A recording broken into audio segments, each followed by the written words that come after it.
السلام عليكم ورحمة الله تعالى وبركاته. بسم الله الرحمن الرحيم.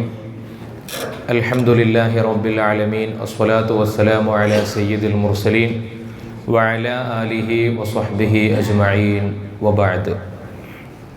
ബഹുമാനമുള്ള മുഅ്മിനീങ്ങളെ, അല്ലാഹു സുബ്ഹാനഹു വ തആല അവൻ ഇഷ്ടപ്പെടുന്ന സ്വാലിഹീങ്ങളായ അടിമകളിൽ നമ്മെയും നമ്മുടെ അഹ്ലുകാരെയും ഉൾപ്പെടുത്തി അനുഗ്രഹിക്കട്ടെ. നമ്മിൽ നിന്ന് മരണപ്പെട്ടു പോയ മുഴുവൻ മുഅ്മിനീങ്ങൾക്കും അല്ലാഹു മഗ്ഫിറത്തും റഹ്മത്തും പ്രദാനം ചെയ്യട്ടെ.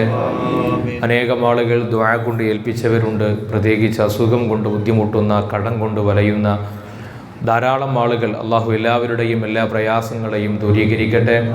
കടം കൊണ്ട് ബുദ്ധിമുട്ടുന്നവർക്ക് അള്ളാഹു എത്രയും പെട്ടെന്ന് കടം വീടാനുള്ള തൗഫീഖ് നൽകട്ടെ.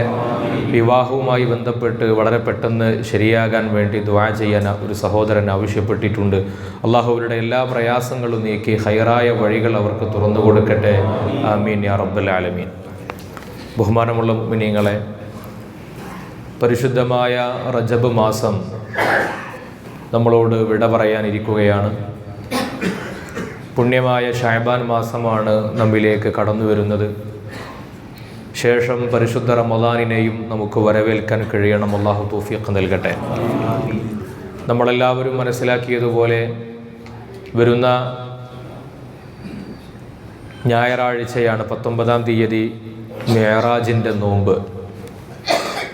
എല്ലാവരും നമ്മുടെ വീടുകളിലും കുടുംബങ്ങളിലും ബന്ധപ്പെട്ടവരിലുമൊക്കെ അറിയിച്ച് മിഅ്റാജിൻ്റെ നോമ്പ് നോൽക്കുന്ന കാര്യത്തിൽ എല്ലാവരും പ്രത്യേകം ശ്രദ്ധിക്കണമെന്ന് ഓർമ്മപ്പെടുത്തുകയാണ്. അല്ലാഹു നമുക്ക് തൗഫീഖ് നൽകട്ടെ. പരിശുദ്ധമായ റജബ് തന്നെ ഏറെ പുണ്യമുള്ള മാസമാണെന്ന് നമ്മൾ കഴിഞ്ഞ ആഴ്ചകളിൽ പറഞ്ഞിരുന്നു. അതോടുകൂടെ തന്നെ നമ്മൾ ആ മാസത്തിൽ നോമ്പെടുക്കുകയാണെങ്കിൽ ആ നോമ്പിന് അള്ളാഹുവിൻ്റെ അടുക്കൽ വലിയ പുണ്യമുണ്ട് എന്ന് ഹബീബുന റസൂലുള്ളാഹി സ്വല്ലല്ലാഹു അലൈഹി വസല്ലം തങ്ങൾ നമ്മെ പഠിപ്പിച്ചിട്ടുണ്ട്.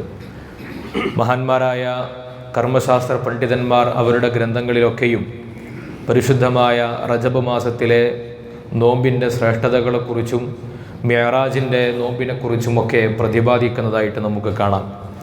എവിടെയാണോ നമുക്ക് നന്മയുടെ തുരുത്തുകളുള്ളത് എങ്കിൽ ആ നന്മയുടെ വഴികളൊന്നും തന്നെ അടക്കാതെ എല്ലാ വഴികളെയും സ്വീകരിക്കുവാനുള്ള ജാഗ്രതയാണ്, അതിനുവേണ്ട പ്രത്യേക കരുതലാണ് ഈ പുണ്യദിനങ്ങളിലൊക്കെയും സത്യവിശ്വാസികൾക്കുണ്ടാകേണ്ടത്. എവിടെയാണ്, ഏതു ദിവസമാണ് നമുക്ക് നന്മയുടെ ഒരു വഴി തെളിഞ്ഞു വരിക എന്നറിയില്ല.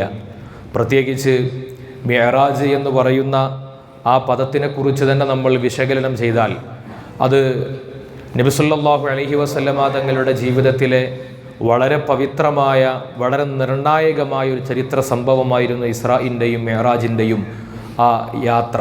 ഇസ്രാഉം മിഅ്റാജും എന്ന ആ വാക്കു തന്നെ ഒരു മനുഷ്യ കഴിവിൽ പെടാത്ത രീതിയിൽ അല്ലാഹു സുബ്ഹാനഹു വ തആല നബി സല്ലല്ലാഹു അലൈഹി വസല്ലമ തങ്ങൾക്ക് സംരക്ഷണം കൊടുത്തതിൻ്റെ പാഠമാണ് ഇസ്രാഉം മിഅ്റാജും നമുക്ക് സമ്മാനിക്കുന്നത്.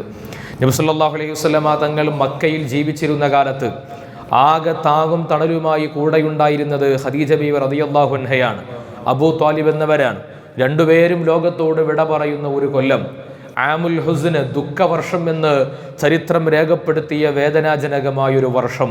നാട് മുഴുവൻ നബി സല്ലല്ലാഹു അലൈഹി വസല്ലമ തങ്ങളെക്കുറിച്ച് വിധിയെഴുതിയത് ഇനി ഒരിക്കലും മുഹമ്മദിനെ സല്ലല്ലാഹു അലൈഹി വസല്ലമിനെ സംരക്ഷിക്കാൻ ഈ ഖുറൈശികൾക്കിടയിൽ നിന്ന് ഒരാളുമില്ല എന്നാണ്.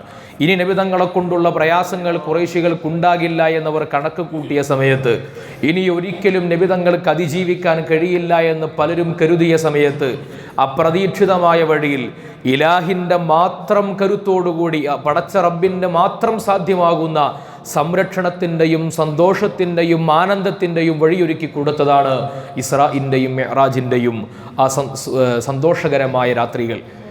ഇനി ആരും തങ്ങളെ സംരക്ഷിക്കാനില്ല എന്ന് പലരും കരുതിയ ഘട്ടത്തിൽ നബി സല്ലല്ലാഹു അലൈഹി വസല്ലമ തങ്ങൾ ഇതാ പരാജയപ്പെടാൻ പോകുന്നു എന്ന് ഈ മരണങ്ങളുടെ ദുഃഖവർഷത്തിൻ്റെ പിറവിയിൽ, ആ ദുഃഖവർഷത്തിൻ്റെ പശ്ചാത്തലത്തിൽ പലരും വിധിയെഴുതിയപ്പോഴാണ് അല്ലാഹു സുബ്ഹാനഹു വ തആല ഈ പടപ്പുകളെയോ സൃഷ്ടികളുടെയോ ഒരാളുടെയും സഹായമില്ലാത്ത ഘട്ടത്തിൽ നബി തങ്ങളെ ഇസ്രാഇൻ്റെയും മിഅ്റാജിൻ്റെയും സന്തോഷകരമായ അനുഗ്രഹങ്ങളിലേക്ക് കൊണ്ടുപോകുന്നത്. അതൊരു പാഠമാണ്. നമ്മൾ പരിശുദ്ധ ഖുർആനിൻ്റെ തുടക്കം മുതൽ അവസാനം വരെ നമ്മൾ ഓതി നോക്കിയാൽ എല്ലാ ഘട്ടങ്ങളിലും അമ്പിയാക്കൾക്ക് ഈ ലോകത്ത് എല്ലാവരും അവർക്കെതിരായി നിൽക്കുമ്പോഴും ലോകത്ത് ഇനി ഒരിക്കലും അവരെ സഹായിക്കാൻ ഒരാളുമില്ല എന്ന് കരുതി നിൽക്കുന്ന സമയത്ത് അള്ളാഹുവിൻ്റെ അഭൗതികമായ അപ്രതീക്ഷിതമായ മനുഷ്യർക്ക് ഒരിക്കലും സാധ്യമല്ലാത്ത സംരക്ഷണത്തിൻ്റെ കരങ്ങൾ അവരുടെ നേരെ നീണ്ടുവരുന്നതായിട്ട് കാണാൻ കഴിയും. അയ്യൂബ് നബി അലൈഹി സ്വലാത്തു വസ്സലാമിൻ്റെ ജീവിതത്തിൽ മക്കൾ മുഴുവൻ മരണപ്പെടുന്നു. ഭാര്യയും അയ്യൂബ് നബിയും അലൈഹി സ്വലാത്തു വസ്സലാമും തമ്മിൽ വേർപിരിഞ്ഞു പോകുന്നു. ഭാര്യയുടെ മുടി പോലും വിൽപ്പന ചെയ്യേണ്ടി വരുന്നു. സമ്പത്ത് മുഴുവൻ നഷ്ടപ്പെട്ടു പോകുന്നു. ശരീരം മുഴുവൻ വ്രണം പിടിക്കുന്നു. അയ്യൂബ് നബി അലൈഹി സ്വലാത്തു വസ്സലാമിനോട് പിശാച് പോലും വന്നിട്ട് ദുർബോധനം നടത്തുന്നു. നിങ്ങളൊരു പ്രവാചകനായിട്ട് പോലും നിങ്ങളെ സഹായിക്കാൻ അള്ളാഹുവിന് കഴിയുന്നില്ലല്ലോ എന്ന് തെറ്റിദ്ധരിപ്പിക്കുന്നു. എല്ലാം നഷ്ടപ്പെട്ടു പോയി, ഇനി ഒരിക്കലും തിരിച്ചു വരാൻ കഴിയില്ല എന്ന് പലരും കരുതാൻ സാധ്യതയുള്ള സമയത്താണ് അയ്യൂബ് നബിയുടെ ഒരൊറ്റ വാക്കാണ് റബ്ബി ഇന്നി മസ്സനിയദ്ദുർ. പടച്ചോനെ, നാവിലേക്ക് വ്രണം പിടിച്ചപ്പോഴാ പറഞ്ഞത്. ദിക്റ് ചൊല്ലാൻ തടസ്സമായപ്പോൾ മാത്രമാണ് പറഞ്ഞത് റബ്ബി ഇന്നി മസ്സനിയദ്ദുർ. ഒരു ചെറിയൊരു വേദന വന്നിട്ടുണ്ട്, ബുദ്ധിമുട്ട് വന്നിട്ടുണ്ട്. വഅൻത അർഹമുർ റഹീമീൻ, നീയല്ലേ റഹ്മത്തിൻ്റെ ഉടമസ്ഥൻ, നീയല്ലേ കാരുണ്യവാൻ, നീയല്ലേ പടച്ചോനെ എന്ന അടിമത്തത്തിൻ്റെ ഒരു വർത്താനം പറയേണ്ട താമസം. ചരിത്രം എന്താ ഉണ്ടായത്? അയ്യൂബ് നബി അലൈഹി സ്വലാത്തു വസ്സലാമിന് നഷ്ടപ്പെട്ടതിന് പകരമായി 10 മക്കളെ വീണ്ടും കൊടുക്കുന്നു. എല്ലാ സമ്പത്തിനും പകരം അല്ലാഹു കൊടുക്കുന്നു. പിരിഞ്ഞുപോയ ഭാര്യയും തിരിച്ചു വരുന്നു. അയ്യൂബ് നബി അലൈഹി സ്വലാത്തു വസ്സലാമിന് നഷ്ടപ്പെട്ടുവെന്ന് ലോകം വിധി എഴുതിയതിന് പകരമായി അതിനേക്കാൾ മികച്ചതിനെ പകരം കൊടുക്കാൻ കഴിയുന്ന ഒരു റബ്ബ്, ലാ ഹൗല വലാ ഖുവത ഇല്ലാ ബില്ലാ, അവൻ മാത്രമേ ഉള്ളൂ. പക്ഷെ അടിമകൾക്ക് അടിമത്തത്തിൻ്റെ ഭാവമുണ്ടാകണം, അധികാരത്തിൻ്റെ സ്വരമുണ്ടാവരുത്, അഹങ്കാരത്തിൻ്റെ ഭാവമുണ്ടാകരുത്. സംസാരത്തിൽ ഒരിക്കൽ പോലും ഭൂമിയിൽ മുഅ്മിനിന്റെ ലക്ഷണം പറഞ്ഞെടുത്ത് ഖുർആൻ പറഞ്ഞത് യംശൂന അലൽ അർളി ഹൗന എന്നാണ്. വളരെ പാവം പിടിച്ച് ഭൂമിയിലൂടെ നടന്നു പോകുന്ന ആളുകൾ എന്നാണ്. നമുക്ക് നമ്മളെപ്പോലും നിർവചിക്കാൻ കഴിയാത്ത അവസ്ഥയാണ് ഭൂമിയിലുള്ളത്. 30 ആഡംബര ഹോട്ടലുകളുടെ ഉടമസ്ഥനായിരുന്ന ഒരാളാണ് തുർക്കിയിലെ ഭൂകമ്പം കഴിഞ്ഞപ്പോൾ ഏതാനും റൊട്ടികൾക്ക് വേണ്ടി റേഷൻ കടക്ക് മുമ്പിൽ ക്യൂ നിൽക്കുന്ന കാഴ്ച നമ്മൾ കണ്ണീരോടെ കണ്ടത്. 30 ആഡംബര ഹോട്ടലുകളുടെ ഉടമസ്ഥനായിരുന്നു. നേരം പുലർന്നപ്പോഴേക്ക് എല്ലാം ഭൂമിക്കടിയിലായി പോയി. എല്ലാം അള്ളാഹുവിൻ്റെ തീരുമാനത്തിൽ മാത്രമേ ഉള്ളൂ. നബി സല്ലല്ലാഹു അലൈഹി വസല്ലമ തങ്ങൾ ഒരു ദിവസം അൻസ്വാരികളായ സ്വഹാബികളുടെ അരികിൽ വന്നിട്ട് ചോദിക്കുന്നുണ്ട്, നിങ്ങളൊക്കെ മുഅ്മിനീങ്ങളാണോ? ആ ചോദ്യത്തിന്റെ ഉത്തരമായിട്ട് അവർക്കൊന്നും പറയാൻ കഴിഞ്ഞില്ല, മിണ്ടാതിരുന്നു.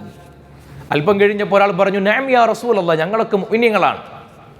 നബി സല്ലല്ലാഹു അലൈഹി വസല്ലമ തങ്ങൾ ചിരിച്ചു ചോദിച്ചു, മാ അലാമത്തു ഈമാനിക്കും, നിങ്ങൾ മുഅ്മിനാണെന്ന് പറയണമെങ്കിൽ ഈമാനിന്റെ അടയാളം എന്താണ്? ഫഖാലു, ആ സ്വഹാബികൾ എല്ലാവരും ഒന്നിച്ചു പറയുന്നു, നഷ്കുറു അലർ റഖാ, അല്ലാഹു ഞങ്ങൾക്ക് നൽകുന്ന ജീവിതത്തിന്റെ അഭിവൃദ്ധികളിൽ ഞങ്ങൾ റബ്ബിന് നന്ദി പറയും, സന്തോഷങ്ങളിൽ നന്ദി പറയും. സന്തോഷങ്ങളിൽ റബ്ബിനെ മറക്കൂല. ഒരു മനുഷ്യൻ അവന്റെ ജീവിതത്തിൽ അല്ലാഹനെ ഏറ്റവും കൂടുതൽ ഓർക്കേണ്ടത് സന്തോഷം വരുമ്പോഴാണ്. പ്രയാസങ്ങൾ വരുമ്പോൾ, ദുഃഖങ്ങൾ വരുമ്പോൾ അതൊക്കെ നാളെ റബ്ബിന്റെ അടുക്കൽ പരീക്ഷണമായി രേഖപ്പെടുത്തപ്പെട്ടേക്കാം. എനിക്കൊരു അസുഖം വരുമ്പോൾ ആ അസുഖങ്ങളിലൂടെ എൻ്റെ ദോഷങ്ങൾ പൊറുക്കപ്പെട്ടേക്കാം. എനിക്കൊരു ബുദ്ധിമുട്ട് വരുമ്പോൾ ആ ബുദ്ധിമുട്ടിലൂടെ അള്ളാഹു എന്നെ സംരക്ഷിച്ചേക്കാം. പക്ഷേ എനിക്ക് അള്ളാഹു ദിനേന നിഅമത്തുകൾ ഇങ്ങനെ കൂട്ടി തരുന്നു. അവിടെയാണ് ഞാൻ പേടിക്കേണ്ടത്, അവിടെയാണ് അള്ളാഹുവിന് ഏറ്റവും കൂടുതൽ നന്ദി കാണിക്കേണ്ടത്.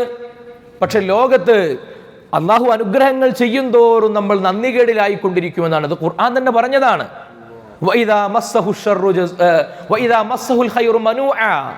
അവനക്ക് നന്മകളൊക്കെ വരുമ്പോൾ അവൻ കരുതും ഇത് അവന്റെ പണിയാണ്, അവൻ സ്വയം ഉണ്ടാക്കിയെടുത്താണെന്ന് കരുതിപ്പോകും. അതുകൊണ്ടാണ് ജീവിതത്തിന്റെ നാളെയെ നിർണയിക്കാൻ അള്ളാഹു നിശ്ചയിച്ച ഇബാദത്തായ വിവാഹവേദികൾ പോലും പേക്കൂത്തുകളുടെ അരങ്ങായി മാറുന്നത്. എൻ്റെ ഈ ദാമ്പത്യ ജീവിതത്തിന്റെ ഭാവി ഞാനാണ് നിർണയിക്കുന്നത് എന്ന് എനിക്ക് തോന്നുമ്പോഴാണ്. അള്ളാഹിന്റെ പരീക്ഷണത്തിലൂടെ മാത്രം മുന്നോട്ട് പോകേണ്ട ജീവിതമാണെന്ന് വിലയിരുത്തുമ്പോൾ ഒരിക്കലും ഒരു മുഅ്മിനത് ഉണ്ടാകില്ല. നഷ്കുറു അലർ റഖാ, സന്തോഷങ്ങളിൽ ഞങ്ങൾ അള്ളാഹ്ക്ക് നന്ദി പറയും. വനസ്ബിറു അലൽ ബലാ, പരീക്ഷണങ്ങളിൽ ഞങ്ങൾ ക്ഷമിച്ചു നിൽക്കും. വനർളാ അലൽ ഖളാ, അള്ളാഹിന്റെ തീരുമാനങ്ങളിൽ ഞങ്ങൾക്കൊരു അതൃപ്തിയും ഉണ്ടാകൂല. ഇതുണ്ടെങ്കിലേ മുഅ്മിനെന്ന് നമുക്ക് പറയാൻ സാധ്യമാവുകയുള്ളൂ. ആ ഈമാനിലേക്ക് നമ്മൾ അടുത്തു കഴിഞ്ഞാൽ അപ്രതീക്ഷിതമായ മാർഗത്തിൽ അള്ളാഹുവിൻ്റെ സംരക്ഷണത്തിൻ്റെ കരങ്ങൾ നമ്മുടെ നേരെ നീണ്ടുവരും. സങ്കടം വരുമ്പോൾ, മനോവ്യതകൾ വരുമ്പോൾ, ഹമ്മുകൾ വരുമ്പോൾ ഉണ്ടാകേണ്ട പരിഹാരത്തെക്കുറിച്ചാണ് ഇസ്രാ മിഅ്റാജ് നമുക്ക് പറഞ്ഞു നൽകിയത്. നബി സല്ലല്ലാഹു അലൈഹി വസല്ലമ തങ്ങളെ എന്തു ചെയ്തു? ആദ്യം മദീനയിലേക്ക് കൊണ്ടുപോയി മദീന കാണിച്ചു കൊടുക്കുന്നു. ഇതൊരു ത്വയ്ബയാണെന്ന് പരിചയപ്പെടുത്തുന്നു. പിന്നീട് ബൈത്തുൽ മുഖദ്ദസിലേക്ക് കൊണ്ടുപോയി മുൻകഴിഞ്ഞു പോയ പ്രവാചകന്മാർക്കെല്ലാം ഇമാമായി നിസ്കരിപ്പിക്കുന്നു. മുൻഗാമികളായ ആളുകൾ നമ്മളിൽ നിന്ന് നമുക്ക് മുമ്പേ അള്ളാഹുവിലേക്ക് മടങ്ങിപ്പോയ സ്വാലിഹീങ്ങളുടെ അരികിലേക്ക് കൊണ്ടുപോകുന്നു. ആ ബൈത്തുൽ മുഖദ്ദസിനെ പറ്റി ഖുർആൻ പറഞ്ഞത് എന്താണ്? അല്ലദീ ബാറക്നാ ഹൗലഹു, ബൈത്തുൽ മുഖദ്ദസിന്റെ പരിസരം മുഴുവൻ ബറക്കത്തുള്ളതാണ്. എന്താണ് ആ ബറക്കത്തിന്റെ കാരണം? അള്ളാഹുവിന്റെ അമ്പിയാക്കളുടെ ഖബറുകൾ അവിടെയുണ്ട്, സ്വാലിഹീങ്ങളുടെ ഖബറുകൾ അവിടെയുണ്ട്. സ്വാലിഹീങ്ങളുടെ ഖബറുകളുള്ള, അമ്പിയാക്കളുടെ ഇടങ്ങളുള്ള, അമ്പിയാക്കൾ മരണപ്പെട്ട് കിടക്കുന്ന ആ പുണ്യഭൂമിയിലേക്ക് മുൻഗാമികളായ അമ്പിയാക്കളെ കാണിച്ചു കൊടുത്തുകൊണ്ടാണ്, അവരെ മുമ്പിൽ ഇമാമാക്കി നിർത്തിയിട്ടാണ് നബി സല്ലല്ലാഹു അലൈഹി വസല്ലമ തങ്ങളുടെ മനോവ്യതകൾക്ക് അള്ളാഹു പരിഹാരം ഉണ്ടാക്കി കൊടുത്തത്. നമ്മുടെ മനോവ്യതകൾക്കുള്ള പരിഹാരങ്ങൾ മുൻഗാമികളിലേക്ക് ചേർന്ന് നിൽക്കലാണ്, അവരുടെ ഖബറുകൾ സിയാറത്ത് ചെയ്യലാണ്. നബി സല്ലല്ലാഹു അലൈഹി വസല്ലം ആ യാത്രയിൽ പോലും അമ്പിയാക്കളുടെ ഖബറുകൾ സിയാറത്ത് ചെയ്യുന്നുണ്ട്, ആ ഖബറുകളിലുള്ള അമ്പിയാക്കളെ കാണുന്നുണ്ട്. ഇസ്രാഇന്റെയും മിഅ്റാജിന്റെയും രാത്രിയിലുടനീളമുള്ള യാത്രകളിൽ നിരന്തരമായി നമ്മൾ കണ്ടുകൊണ്ടിരിക്കുന്ന കാഴ്ചകൾ എന്താണ്? മുൻഗാമികളോട് ചേർന്ന് നിന്നാൽ വിജയത്തിന്റെ വഴികൾ നമുക്ക് മുമ്പിൽ തെളിഞ്ഞു വരുമെന്ന ശുഭപ്രതീക്ഷയുടെ വാഗ്ദാനങ്ങളാണ്. അള്ളാഹു നമുക്ക് തൗഫീഖ് നൽകട്ടെ. ആ ഇസ്രാഇന്റെയും മിഅ്റാജിന്റെയും മനോഹരമായ ആത്മീയാനുഭൂതിയുള്ള ഓർമ്മകളിലായിരിക്കണം നമ്മൾ റജബിനോട് നമ്മൾ വിട വാങ്ങേണ്ടത്. റജബ് വിട പറയുമ്പോൾ, ഇസ്രാ മിഅ്റാജിന്റെയും ഓർമ്മകൾ കഴിഞ്ഞ് വിട പറയുമ്പോൾ, നമ്മൾ പൂർണ്ണമായ അടിമത്ത മനോഭാവമുള്ള അള്ളാഹുവിനെ വിനീത വിധേയനായി വഴിപ്പെടുന്ന ഒരു അടിമയായി ശഅബാനിലേക്ക് നമ്മൾ കടന്നാൽ, അഹങ്കാരങ്ങളില്ലാതെ, അഹംഭാവങ്ങളില്ലാതെ, ഭൂമിയിൽ സ്വയം പര്യാപ്തനാണെന്ന മേനി നടിക്കാതെ നമുക്ക് അള്ളാഹുവിലേക്ക് എത്തിച്ചേരാൻ കഴിയും. അള്ളാഹു നമുക്ക് തൗഫീഖ് നൽകി അനുഗ്രഹിക്കുമാറാകട്ടെ. ഈ പുണ്യദിനങ്ങളിൽ അള്ളാഹുവിലേക്ക് അടുക്കുന്ന മുഖറബീങ്ങളായ ആളുകളിൽ അള്ളാഹു നമ്മയും നമ്മുടെ അഹ്ലുകാരെയും ഉൾപ്പെടുത്തി അനുഗ്രഹിക്കട്ടെ. ബഹുമാനമുള്ളവർ, ഇൻഷാ അല്ലാഹ് നമുക്ക് ഇന്ന് നമ്മുടെ നിസ്കാരം കഴിഞ്ഞിട്ട് തുർക്കിയിലെയും സിറിയയിലെയും ഭൂകമ്പങ്ങളിൽ മരണപ്പെട്ട മുഅ്മിനീങ്ങളായ ആളുകൾക്ക് വേണ്ടി നമുക്ക് മയ്യത്ത് നിസ്കരിക്കണം. അള്ളാഹു അവർക്കൊക്കെ അർഹമായ പ്രതിഫലം നൽകട്ടെ. ആ കുടുംബങ്ങൾക്ക് അള്ളാഹു ക്ഷമ നൽകട്ടെ.